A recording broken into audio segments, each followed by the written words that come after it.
What's going on, guys? Back here with another edition of Talking Indiana Baseball. Had a little bit of a break here. We let our interviews from the coaches clinic kind of run for a little bit, and that was a really cool segment that Connor's done a really good job of putting out on social media. I've loved the way that that's come across, where we're able to parlay that with our previews with the in-person interview. Gets me hyped for the high school season. But today we've had a lot going on lately. We've had preseason IDs, we've had scout days. Today, though, we're going to talk freshman all state. We'll save the previews for a podcast episode later in the winter. But right now, I want to talk about the freshman all state because Connor, I don't know about you, but that's like my favorite event of the year. I know you put that in a tweet, but like it's so much fun to see that like newly renovated facility, Mellon Camp at IU. It's really cool to, start to build the relationship with some of those young guys that, we're going to follow for the next 3 to 4 years. Some of them we've seen, some of them we haven't. Um, Man, just fires me up. And there was a ton of good talent in the building. Connor, is there anything else you want to echo on and just like the event overall? Yeah, definitely one of my favorite events of the year. It's kind of our first introduction to like the class as a whole. So that's cool. And then doing it at a place like IU, new turf, it's just awesome. And kind of like you talked about, talking with some of those guys, getting to know them a little bit, and kind of showing our audience these kids and how good they are. And yeah, it was just awesome event. It's one of my favorites of the year. And yeah, the Yeah, no, no. 2030s too, not even just the freshman class, the 2030s were outstanding. Right, because this event almost is like a year in fruition, right? Because like I look at some of these guys that were some of the best players at the event, like in specific, like Alex McCord. He was a guy as a 29 last year stood out at this event, and for us having these 30s there, it kind of gives us a little bit of a cheat sheet of who are we going to follow at the 14U level through the Rising Stars, different things like that, because as you said, like we don't always present that to our audience, but it's something that we work really hard at, right? Like we're going to be at multiple 14U events, and it's not so that we can blow up 14-year-olds, but it's more just so we can get a gauge of like, okay, who are the advanced of the advanced? Who are the guys that, at this stage are just guys that just jump out at you, right? And so then we can follow those guys through what I call our early evaluation period, as we're going through our Rising Star stuff, we're building our junior future game stuff. And so for these 29s, like, we're going to get into some of these guys. I think Hudson Walker off the top of my head, right? Like he was a guy that I saw pitch the 14U level at 75 to 77 miles an hour, but I remember watching it and just being like, this kid's going to be good. I mean, it was strikes, everything. It's the way it's supposed to look. You and I saw him in the fall. And that kind of parlays into, I want to talk about the pitchers first because those are the guys that showcased first. And I know you saw a lot of those arms. And I know you really liked Hudson Walker. So talk to me a little bit about him and some of the other arms that you saw that you left really bullish on. Yeah, Hudson Walker for me was one of the first guys that walked up, and I'm like, oh, who is this kid? And it's Hudson Walker. Arm really works, clean, really moves. Threw a bunch of strikes. I mean, he's going to spin the heck out of it when he's older. Another guy that stood out to me really was Town Sininger, highly ranked left-handed pitcher, a good athlete. Like he can swing it too. I love everything about it: the arm, the mover. I think he's going to be a really highly regarded prospect in the state. Three pitches, mid 60s curveball, two playing, just easy. I know you see some shades of Jared Grinlinger in there. I kind of see that too. Yeah, Yeah, so those it's are just in the way that like he like takes the ball out of his glove, and it's a little bit of like that like upper body coil. And that's not like I'm not saying this kid's Jared Grinlinger, right? But it's just more that he moves like it, and that's the first thing that came to my eye. But again, same guy of like I remember seeing him last year at the 14U level, pitching at 80-ish, and now he's made that jump 81, 84. I think back to Caden Crowell at this age, and like that was the velocity range that he was in. You start thinking, okay, how do we project this out? And for us, we start using these guys that we've seen come through at these ages, and where they ended up getting to. And so that's some of the things that I'm with you. I thought for me, Towns had the most impressive bullpen, and it wasn't just with big stuff, but it was just the way he went about it. Three pitch, like you were saying. Colton Russell was another one that I was very impressed with. He's trended exactly how we had hoped. Rising Stars Games alum from last year, came to the junior future games with us. He's continued to make jumps. I think back to last summer, it was topping out at 84. You think the fall topping out at 85. Now he's running it up to 87 with a really quick arm, sinking the fastball, spinning the slider at 2300. Younger brother of Ash Russell, who's a 2015 first rounder. Yeah, man, that kid has such a bright future. And I also really, really liked his high school teammate at Franklin Central, Fletcher East. He was one of the biggest breakouts to me. And I say that there was Connor and I put out a couple different articles coming out of this event that you can find on our Indiana page at prepbaseball.com. Fletcher East to me, I put as one of the biggest breakout winners. I loved everything he did, both sides of the ball. He stood out to me offensively. It's a loose little hand climb into like a nice right-handed stroke, was up to 94 off the bat, showed well on the infield. I think he's got a shot to stay on the left side, but then on the mound, it was just clean and easy, and it was everything you look for at this age. Good stuff for the age, 82, 83-ish, spun a good breaking ball, controlled a change, did it out of a delivery that he repeats well, and the arm action has plenty to grow with, right? So he was another guy that I was super impressed with. Is there any other Connor like? I think Abe Freeman stands out. A guy we saw in the fall, Yep. came back, really showed well again. I mean, he's going to spin the heck out of it too. Short, compact arm. It's a quick arm. He's a good athlete. Like he's an athlete on the mound that we're going to have to follow heavily throughout the years. Two higher ranked guys that I know you got to look on. Talk to me about Adler Kellums and Kane Sims, kind of down on the farm mound. Yeah. So Adler like was what he is. Like I thought Adler showed up at this event and just quietly just dominated everything he did. Right. Like ran a 6.7, came out with the bat, 97 exits, was able to do it to all fields. And then on the mound, like, and I put in the art, I thought it was the easiest velocity of the day. He played catch at 83, 86. Hey, ramp it up for one pitch, 87, right? There's probably more in the tank there right now. Commanded a changeup, and then the breaking ball, I think, is an above average pitch. It's got a chance to end up even better down the road. But for me, I really thought Adler just established himself as like, he is that guy. He is the guy that we thought he was, and he continues to just refine his game in all areas. Now, Kane Sims is another one. We'll get into Kane a little bit more on the offensive side just because his bullpen was a little bit lackluster at this event. And that's the nature of it with evaluating young arms. Like these guys are 15, 16 years old. They're not going to have their best day all the time. Now, Kane was extremely impressive offensively, but on the mound, it was a little bit inconsistent on this day. We've seen him up to 89. It was only 85, 86 at this event with a little bit inconsistent secondaries. But again, like I'm talking about, that's the nature of this, and I'm sure you've seen that as well, right? Yeah, for sure. So it doesn't change anything that we think about him. It's more of just, it's okay. Like you start to gather more information, and it's okay. It's a true two-way follow with big arm strength. And like I said, we'll talk about him a little bit more on the offensive side because I thought him, McCord, and then Adler as well. I thought they were three of the most impressive bats there.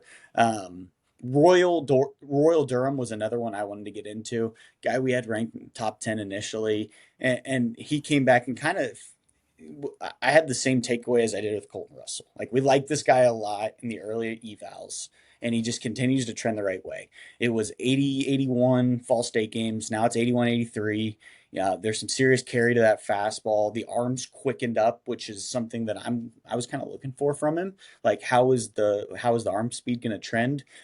He's done a good job there. He actually ran a 7.1, showed fairly well with the bat. Like it's a good athlete. But he was another one I wanted to note alongside Russell of just like that guy that we evaluated early that we felt good about that just continues to trend in the right direction.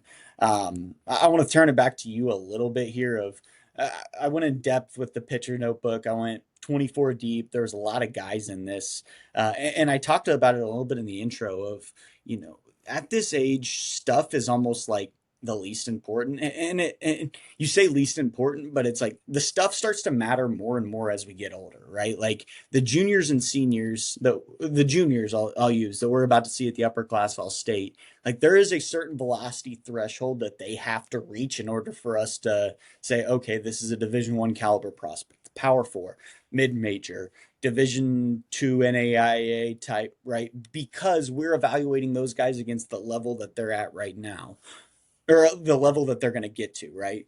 Now we're talking about 14 through 16-year-olds that they haven't reached their man body. They haven't gotten, that in the weight room to the extent that the juniors and seniors have. So it's almost like the stuff is like a box that's got to be checked of like, okay, it's good enough. Talk to me about some of the guys that you saw at this event that you think, oh, if we see this guy at, let's call it the underclass games this summer or the fall state games next fall, they're going to be a guy that makes a 4 to 5 mile an hour jump. Oh, first one that comes to mind would be Ben Zartman, lefty, 6'2", 165. There's a ton left in the frame. He's athletic. It was up to 79, but like you talked about, I'm not too worried about that. Once he puts on 10, 15 pounds, that number is going to jump through the roof. Another guy that I wanted to make sure we hit on was Paul Morgan from Plainfield. He was a guy I hadn't heard of. Saw him there, 6'3". He was up to 84, 85, bunch of carry. Showed a changeup and a low 70s curveball, but there's a ton more in the tank for Paul Morgan. He was up to 84, 85. He's got a lot left in that frame. So I think Paul Morgan was a big winner from this event. What Oh, no, about no. you? Who sticks out to you? Yeah, no doubt. Like I was going to touch on Paul Morgan a little bit. Shout out Yeah, Tim I just want to make Burns. sure we hit on him because he was a big winner in my opinion. No, for sure. Because, and it's, I was actually at, saw some of the Nitro guys work out here a couple weeks back. And, again, shout out Tim Burns. Coach Tim Burns does a really good job of evaluating those young arms that have a chance to make the jump that we're talking about. I remember talking to him a little bit about Paul, and he's like, yeah, I saw him at tryouts, and he reminded me of Hayden Werner, and I saw his dad, and I saw the body, and I took him. I believed in him. I thought he had chance to be, make jumps immediately, and that came to fruition. No, I thought that was awesome. One thing to note with him too is like he threw one of the firmer breaking balls of the day, and that's something that as we've done this for over the course of time, like that's something that translates to jumps quick, right? Like the kid that has a chance to throw harder, like he throws that firm breaking ball now, okay, like the velocity on the fastball is going to be coming sooner rather than later. I thought the same thing about James Wong from Andrean. Yeah. He was a guy that, Coach Pisker had said, that he liked in his preview. Coach Pisker, absolute legend up there at Andrean. And I saw exactly what he was talking about as soon as I watched the kid throw one pitch. It's a unique little drop and drive with like a straight back takeaway, loose, clean arm, gets down below 5 foot release with big extension, played at 78 to 80, threw a firm slider. That's a guy for Andre. Like you think 2 years down the road, maybe this is the next Ivan Mostowski type for Andre. And I really liked his bullpen as well. So man, and we could keep touching on these guys for a long time. Like I start to think about some of the 2030s. Asa Anderson was really impressive to me. 78 to 80, ran a 6.8, really quick, clean arm. Looks the part of kind of like that must follow guy for us in our early evaluations with that class. And he impressed on the offensive side as well. Kyler Thompson was another one, younger brother of Kellen Thompson, and you see it move on the mound. You're like, okay, 6'2", short, quick, compact, clean arm, up to 82 already. It's like, yep, that's going to be loud. It's at some point. I also thought Kyler was one of the most impressive offensive players of the day. And I remember after his defensive round, you coming over to me like, that's the best shortstop defender here. Talk to me about what made you so excited about Kyler. Yeah, just 6'2" athlete. Everything he does is just awesome. He's got solid tools across the board. I told you I was like, that was the best round that we've kind of seen here. And Kyler was awesome. And another guy that stuck out to me was Noah Blackburn from Noblesville, sweet Oh, left-handed stroke. What he looked like in the cage? oh my God. Like I put it in my note. It's like the first thing I wrote was wow. Right? Like you see this kid move the bat, you see the polish that he has at such a young age, and it's wow, right? Like 6 foot, wiry, left-handed, ran a 7.2, which at this age makes it very comfortable to project he's going to be a 6'6", 6'7" runner whenever he grows up. But it's just I put in my note like he reminded me of Isaiah Snavely as a freshman, and I don't know if many caught this, but like this kid's an eighth grader, right? Like I think back to Isaiah at the preseason All State as a freshman, and it was that same vibe. It was that strong based lower half, just the bat path that just kind of makes you go like this is what it's supposed to look like. Um, and man, he was impressive. But Kyler, and so was Kyler as well. I thought Kyler was, he's up to 92. It is a very athletic forward move. It is a steep but direct swing that plays out front. He's going to be able to backspin the baseball. Those two and Lennox McKeon I was gonna and mention him. Yeah, frankly, a good contingent of 2030s leave me really, really excited. I was going to say with Linux, I mean, I put in the note like it was one of the more impressive combinations of power and hit I've seen at the age. Like I think, Dylan Murphy as a 2030. Now, like we had a little bit deeper track record. Like we're talking about a guy that Dylan Murphy at 13U stepped into the 16U future games and got a hit, stole a base, and scored a run against an arm from Texas. Like that'll never get out of my mind. And so it's hard to compare it to that, especially with Lennox being a lot more physical. But just the way he went about his batting practice round, like if I didn't know who he was, I would have walked away and been like, this was one of the best hitters at this event. He just stepped in, tight, compact, handset, controlled the forward move with a little bit of drift, but he was able to turn on a dime, deliver a heavy barrel, exits up to 96, I believe. Was also another one of those 2030s, up to 83 on the mound, threw well from the crouch. It gives me a little bit of Hogan Denny vibes. I know it was a little bit different body at the age, but they do a lot of the same things well. Like they really hit, they really throw, and like the quiet confidence that they both exude just reminded me of each other. Um, so yeah, and we can dive in some of these. I'm gonna start looking at our hitters notebook here. yeah. Oh, First two guys I but was gonna hit on hitters wise, two region middle infielders, Caden Adley and Ben Berwanger. Back to the 2029s, just going through post event. I liked Ben. We saw him at a Rising Stars event. I liked him at this. 5'10", 155. It's a simple left-handed swing. The metrics don't jump off the page right now, but I think once he puts on some strength, he's still 83 across, 7.2 runner, so those are going to be solid tools. And then Caden Adley was kind of a twitchy, undersized right-handed hitter, ran a 6.75, was still 95. He was a big winner, I thought. What did you see from those two in the cage? yeah, I thought the same thing. Everything you said about Berwanger, I thought same. Like he was one of those in those early evals that left-handed swing stood out, and it's Loudon. Adley, to me, like you said, one of the biggest winners. I kind of comped him to a right-handed Dono Craig, his teammate at Munster. Both just spark plug, energetic type bats that they swing the bat and it makes you go, whoa! Like, how'd you produce that rotational ability from that frame, right? And so Adley was a guy that I thought was a big winner too, compared to what he did in the fall. Like he was a fall state games guy. He cut down his 60 by like 3/10 of a second. The exit velocities were much louder. Like you can tell that guy's been in the weight room, been in the cage, grinding this winter. And so that's something that kind of speaks to the makeup. But overall, really liked him. Thought it was crisp actions on the infield. Nothing, flashy about it. Just made the play with the right footwork, got the ball out quick and threw it accurately. I expect him to make a big impact for Munster this year as a freshman.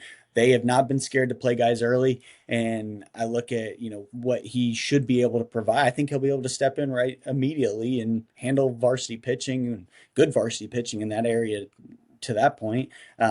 So he established himself at this event, and that's what I kind of wanted to touch on those couple guys at the top too, like the McCord and Kane Sims. I know you didn't get to see the BP as much as I did, but those two to me were the most impressive hitters at the event. Now, like I really liked Adler from the end of what Adler did all around, right? Like he did it everywhere. Like it was easy velo on the mound, ran well, hit well, did everything. Kane stepped up to the plate, and it's like this is a guy we've seen exits up to 104. He looked a part of like a premier power four right fielder at this event. I know he didn't have his best day offensively, but like or defense or on the mound, but like offensively, like it was one of those that kind of like Blackburn. It made you go, wow, right? Like especially seeing one of these 120 guys, it's like that looks different. And same with McCord, like. McCord walked to the plate with like looking to make a statement. He went like 6 balls over 99, peaked at 103.6. Like his normal quiet confidence, just getting in there, grip and rip, taking hacks. Um, was really impressive on the infield as well. I thought he made a jump in the overall actions. It looks like he's starting to polish there. You can tell it's something he's been working on. And the arm was loud across. It was up to 89. So I just want to make sure we touched on those guys before we get too deep into this notebook that we went 53 names on. Um, so yeah, I was I gonna think say, where are we going now? I mean, there's I so think many I'll places we can go with these yeah guys. stay kind of shortstops. I want to go Deacon Johnson, HSC, a guy we ranked initially. Not a ton of looks on, but we've seen a little bit more this winter. Clean right-handed swing. I mean, he's a fluid athlete, quarterback on the football field. He's gonna be a highly regarded quarterback recruit. We just saw him in BP, and he ran a 7.0. Talk to me about. I know you've seen a little bit of his defensive work this winter. Talk to me about him and kind of where he's going as a prospect. Yeah, he man, one of the more intriguing guys in this class. And I put in the note like he has top spot potential. Like this kid, and I don't know where he's going to go. He's a highly regarded football recruit, and there's a lot of money in that right now. But if this kid wants to do it on the baseball diamond, he's got a really really bright future to it. Like you said, like the frame is unteachable, the athleticism's unteachable, the body control's unteachable. Offensively, I thought he looked a part of like that future strength guy. It's 92 now, but it was super easy 92 off the bat. Really controlled swing, loose. I thought the 7.0 kind of checked a box for me. I'd never seen him in a 60-yard dash, so I didn't know what that straight line speed was going to be. It's easy to project. That's going to be a plus runner.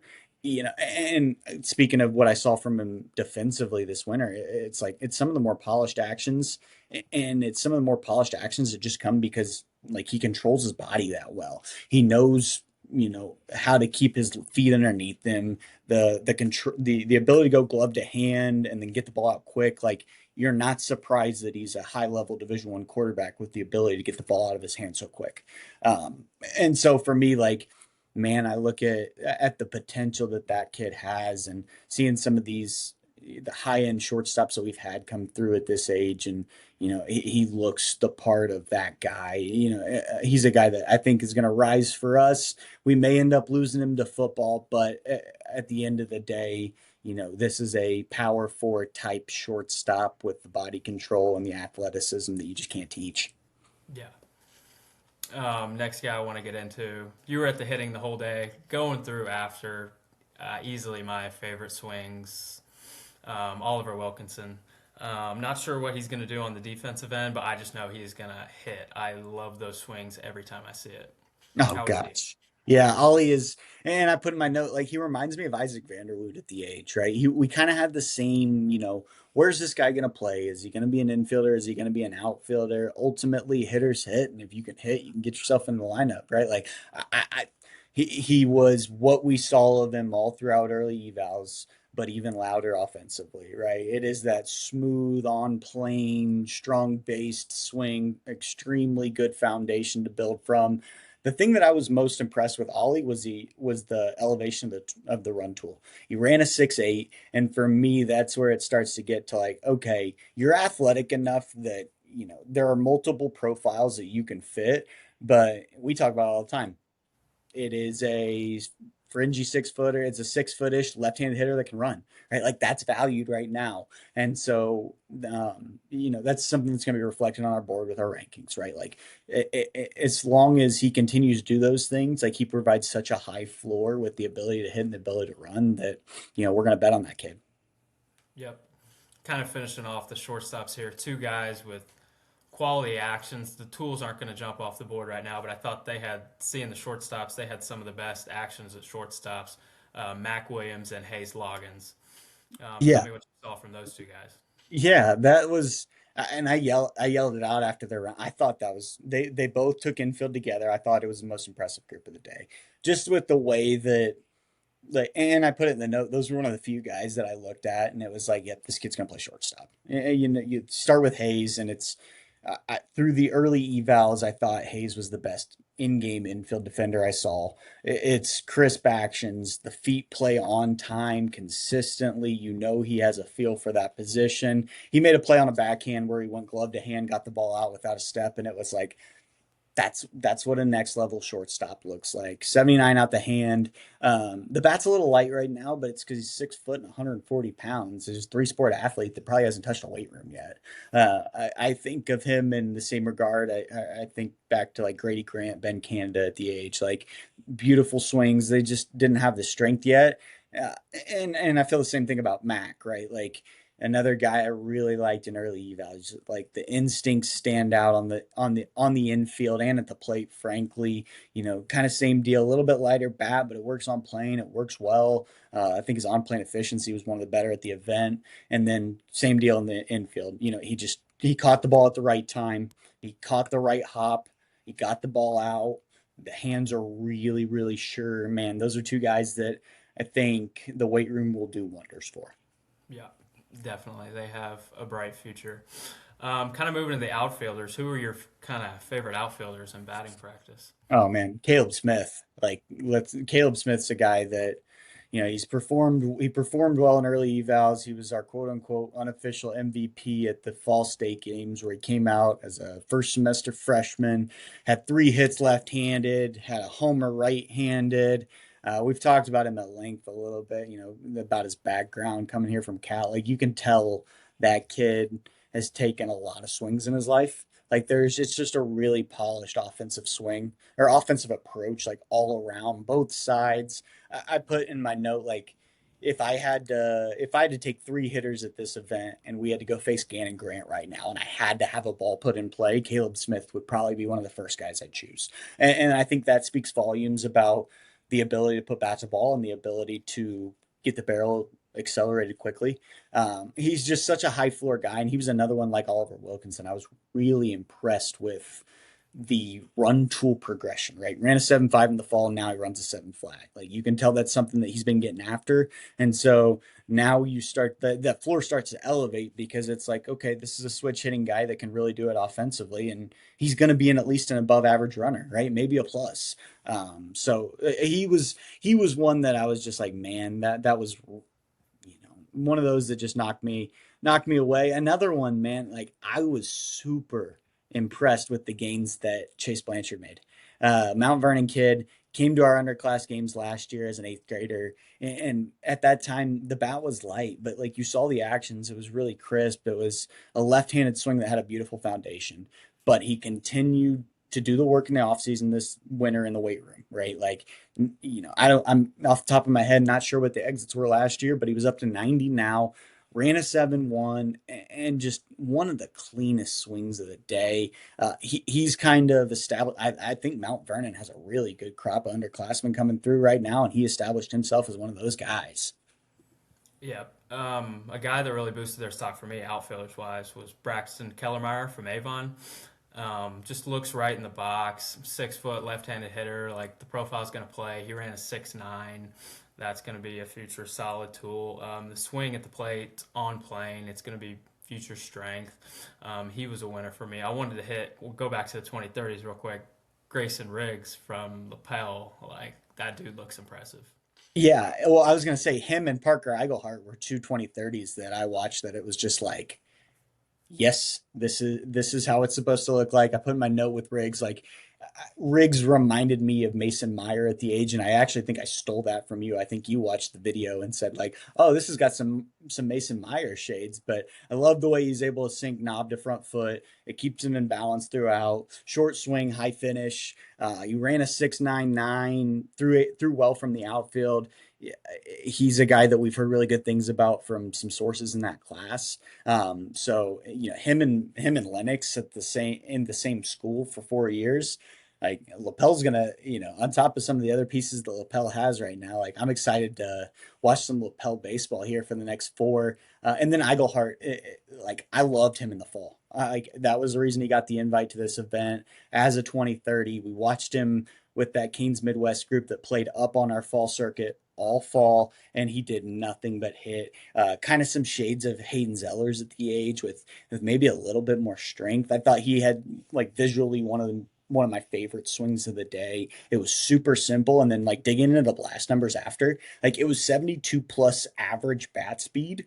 And like he hits from like this like front foot down kind of standstill rhythm, and then to be able to create that bat speed from that type of swing, super impressive, right? Like those are guys that I look at as being, guys that we're going to follow for the next 5 years, and they're going to be really really good players. Yep.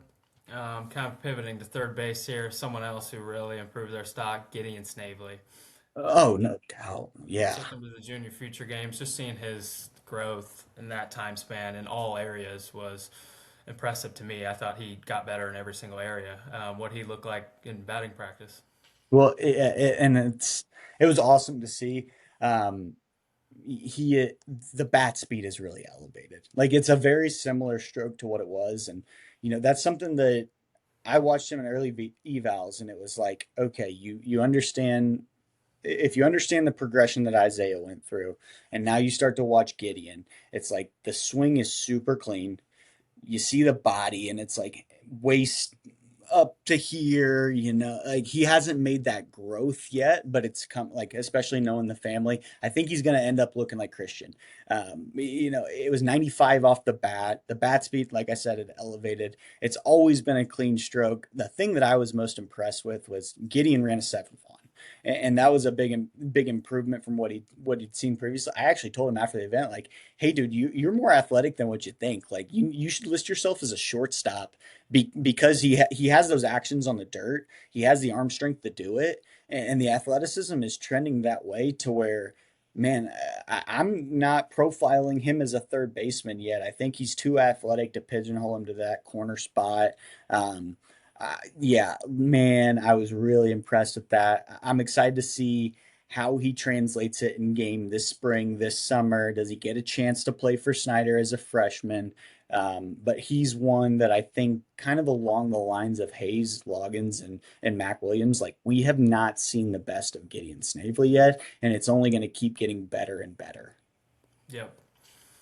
I want to look at Will Mattingly next. 6'1", White Andy, Evansville kid. Just he kind of looks like Evansville fundamental kid. Like it's going to be a high floor.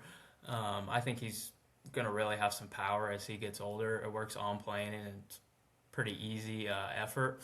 What did you see from Will? Yeah, I was going to say, I thought the corner bats, and that's something you're going to see at this age, where generally the more physical guys that can hit are going to be in that third base bucket at this age. Ultimately, we're going to see, where's the body, where's the athleticism trend? Do they stay there? Do they move to first? Or are they athletic enough to venture out? Mattingly is one of those guys that I think is atypical for this group, because it's like it is a 6'1" athletic body that doesn't necessarily look like it's hit maturity yet. I think there's a chance for him to profile at multiple positions because there's some arm strength, and he's a basketball kid as well. So that's where I expect once he starts to get in the weight room in the winter, you're going to start to see some more jumps. Long story short, like you said, it's a very fundamental swing. It's very on plane. Exits up to 93. Did it from gap to gap. Really clean stroke. He's one I leave excited on. I also leave excited on Nolan Wright from Plainfield. He was, one of the more jump at you guys from this group, from the way he was able to create bat speed, the athletic 6'1" frame. He's another guy that I think has the athleticism to venture to multiple positions because of the arm strength, because of the body control. Talking to Steve Marizzi a little bit, there's a background in catching. Maybe he moves back there. but long story short, those were two third basemen that I left really impressed with, like the overall profile, right? Like it wasn't just a hit profile, it wasn't just a power. Like there are other tools to make this easier to project. But in total, I thought the overall third baseman, like that crop of cornerbacks, like I started to get into like Josh Campbell. Like Josh Campbell was a standout from the Titan Scout Day, was 100 off the bat at this event, and it's mind blowing to me how many, like we had four guys at 100 plus, like as Micah Kendall freshmen. 101. Right. Like I was going to get into Kendall and Campbell. Like though both of them, the raw power at this stage is very, very intriguing. Now they're both guys that we're going to have to continue to follow. Do they get to that power in game? You know, are they able to stick at third, or do they end up moving to first? Like that's what our in-game evals are going to tell us. But you know, Campbell and Kendall, like two of the loudest rounds of batting practice of the day. So, like I said, and Colton Geyer was another one I wanted to touch on. Like I wrote in the article, he reminded me a bit of Jake Winger at the age, just from the frame, right? Like that was the frame that of that group that makes me go like that power is going to be real. Like it's 6'4", 185, not close to what it's going to be. He uncorked on some balls the pull side that would have gone a long way if we were on a field. Exits up to 96. He rotates really well. He works behind the ball. It's not as polished as Jake was at the age, but it does have more twitch. So he's a LCC guy that is going to be a high end follow for us for the next four. Yeah. Kind of pivoting to the catchers here, two guys that really stood out for me: Cooper Smock, Huntington North, and Bowen Akers from Carmel. Bowen's a guy we followed for a little bit now, but Cooper Smock in the defensive evals, he was by far for me the best actions of the catchers. Really quick glove to hand, just quick hands, twitchy.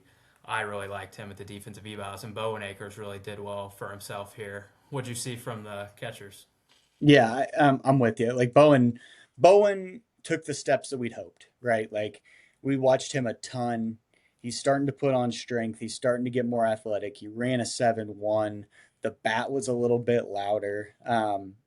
Getting into Coop though, like you came over. I remember you came over after that, and like Cooper Smock threw really well, and I was like, Cooper Smock hit really well.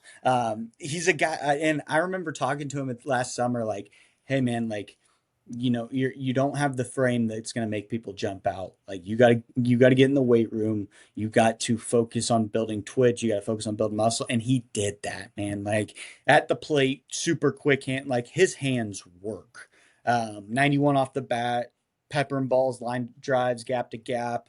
Uh, I'm super excited about that, especially because of what I saw in early evals. It kind of reminded me of the same things I liked about Hudson Walker during early evals. It was like, this is an undersized kid that hasn't reached maturity, but he balls. He is a gamer, man. And so, I was super, super impressed with just the showcase performance. The run tool needs to progress still a little bit, but for a catcher, that's the tool that's going to be factored in least.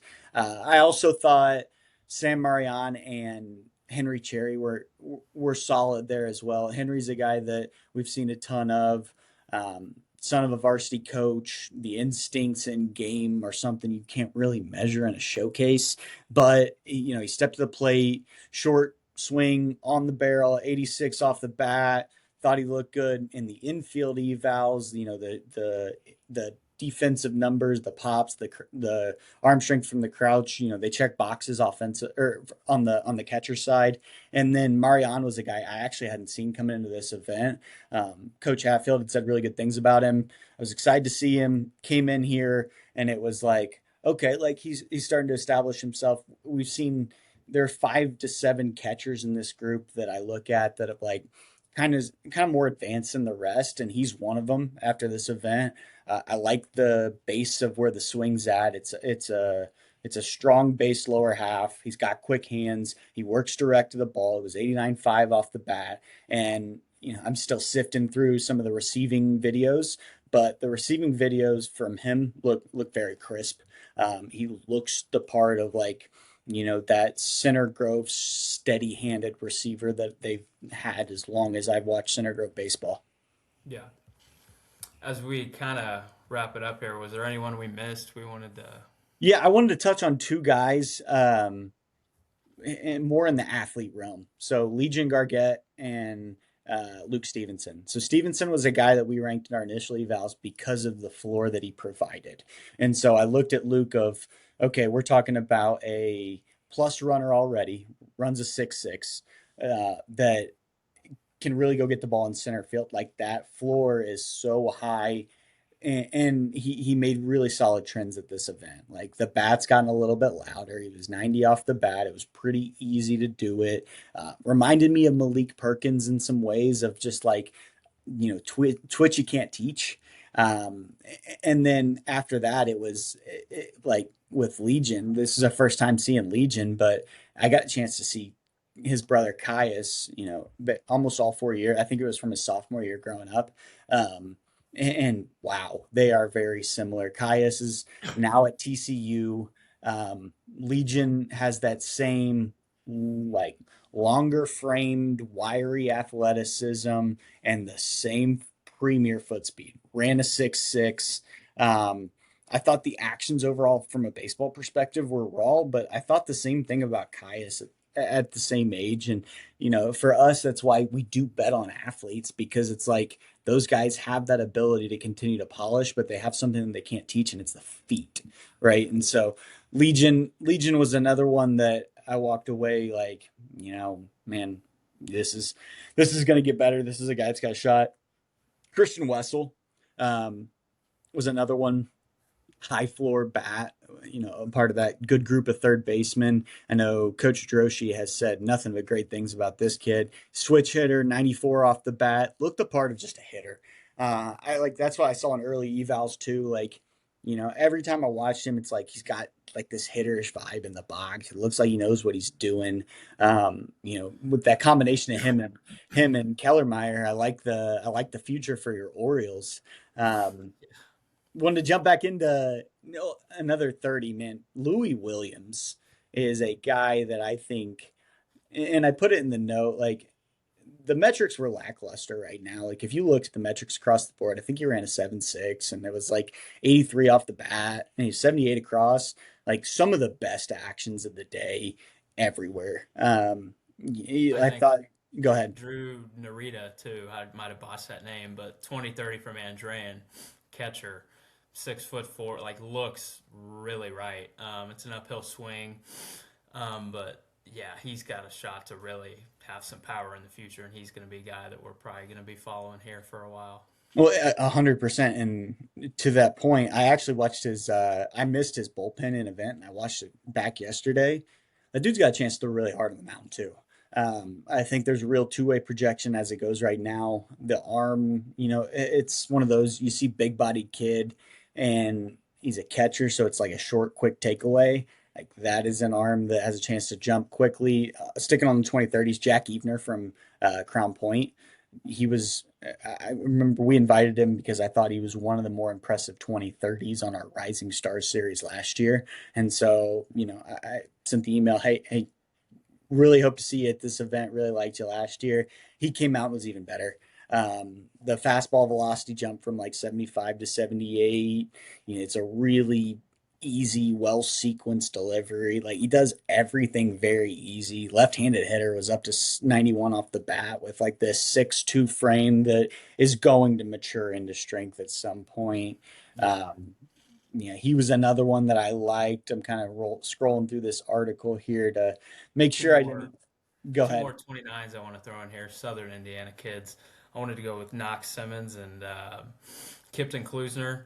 Kipton Kluser, left-handed hitter on the barrel as always. He's just going to be a gamer. He's going to run, top of the order kid. And then Knox Simmons, I don't think anything super stands out, but I think he's going to be a good player. Ran a 6'9". I think he's just a good athlete. I know he plays football too. It's pretty clean on the mound, but I just wanted to shout those two out real quick. Yeah, no, and for sure. I mean, this Donovan Merriweather was another one from that Evansville area that I thought showed well. Just scrolling back through here, Michael Mitchell, another Center Grove guy. This Center Grove class looks loaded, as they always are, but he's another guy that, I think kind of along the lines of Mac Williams and Hayes Loggins, like It's a left-handed hitter with pretty actions, and he ran a 7-1 already. I think that kid has a chance to has a chance to develop into a strong player. I thought Rowan Bell was a good BP look, outfielder from Carroll Flora. Man, Parker Condon is another Brownsburg kid that I know that staff is high on. The tools are real, right? Like, I know it's a football guy as well. Ran a 6'9", was 91 from the outfield. So, those tools present a high floor for us. I also think kind of the same regard for like a Brooks Miller. Like, Brooks Miller is a guy that we've seen a good amount of, and there's some things to clean up to this point, but you can't teach the athleticism. He ran a 6'9", was 84.4 on the bump, had some swings where he was up to 92 plus. It's a shorter, quick swing. He's another guy I think like Condon, right? Like, they're gonna provide a high floor because of the physicality and because of the raw twitch that they have. So man, like, and we touched on it. There are so many of these guys that we could get into. I think we're going to look back at this roster in 4 years and be really proud of what this event was, right? Yeah, for sure. And I would encourage anyone who hasn't that's listening, go through Coop's hitter's notebook and pitcher's notebook. There's a bunch of guys in there, great notes on guys, video too, all in one spot. He did a great job with that. And yeah, it's gonna be awesome to see who plays in the spring, like, and following these guys in the summer. Like, I'm excited to get more looks on these guys. Oh, no doubt. Like, that's the coolest part of this, right? Like, we get to start to see these guys in the early evals. We get to build the relationships as they come to our events. We get to know them as a kid a little bit, and then we get to follow, right? Like, I'm totally with you. I can't wait to see, which one of these guys cracks a varsity lineup. Who makes when we show up to, a big game this spring. Who's that freshman that's getting that shot? Like, is he going to handle the student section chanting freshman at him? Like, oh, it's so much fun. So much fun. And so, yeah, that kind of puts a wrap on this on our post event content from this event. Like, we talked about it. We can say it till we're blue in the face. This is one of the coolest events. It's something that I look forward to every year, and we spend a lot of time on it. And that's what I thought this year really came to fruition, especially looking back through the stats. It was like half the hitters that came to this event hit the ball 90 plus. Like, what? Like, 57 guys hit the ball 90 plus as freshmen. Like, we had 39 of the 70 pitchers go 80 plus. Like, and so that's something that, for us, as we spend so much time going through this, who's going to get that early invite? Who are the 30s we're going to get? We're talking to high school coaches, travel coaches, and who are like, this guy's got to be there. If this is the best event for 29s, like, it's not the best event if this guy's not there. So, like, and so seeing it come to fruition, not only in person, but from the stats perspective of, man, like, it's really cool to see how many high-end 29s and 2030s we were able to get in one place. Like, that's what makes this event so cool to me, and it's to continue to learn with this group, right? So, you got anything else, or are we ready to get off here? I think we're ready to get off here. Please like, subscribe. We appreciate all the support. As we kind of as we've started doing our podcast a month or two ago, we're gonna keep doing as we get into the spring. We'll get into more spring high school ball, which is awesome. But no, I think I'm good.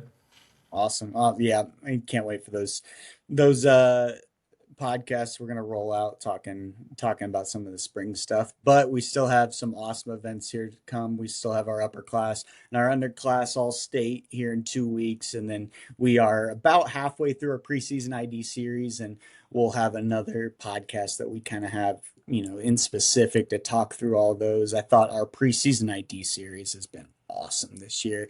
I'm fired up for baseball. I'm ready to keep finding these guys throughout the state. But for Connor and I, rest of Prep Baseball Indiana staff, this is Talking Indiana Baseball. We'll see you on the next one.